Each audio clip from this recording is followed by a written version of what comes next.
For many, especially Brazil's football-crazed fans, the sport is their life, but it also means money and profits for others. The controversial plan to privatize the country's most famous football stadium is now going ahead. Lucrecia, Franco reports that some fans might have to pay more money.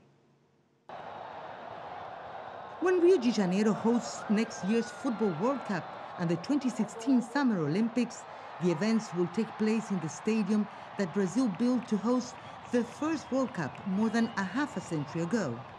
Maracana Stadium symbolizes Brazilian football in much the same way that New York's old Yankee Stadium did for American baseball. Only now, Brazil won't control its iconic stadium. Brazil will privatize the Maracana, ceding its management to Consórcio Maracana, a group of private investors who won a bid to manage the Maracana for the next 35 years.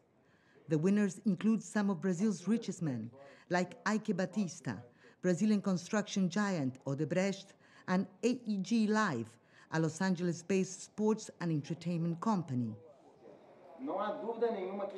There is no doubt that the consortium will be more effective than the state to manage the stadium. The losing bidders include a rival, Brazilian building company OAS, and French company Lagardère.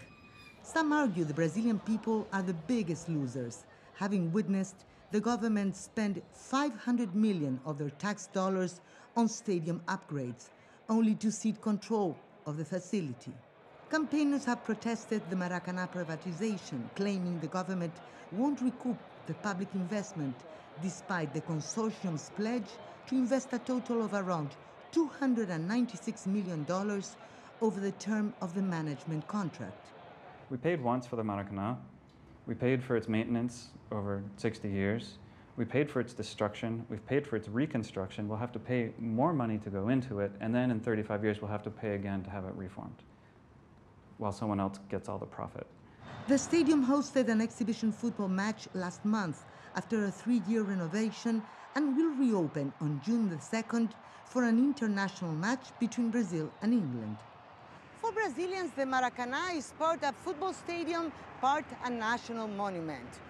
While many resent the idea of private corporations profiting from investments of public funds, two things appear to have kept their protests from growing louder: the love of the game and a chance to see the Maracana stage one more World Cup.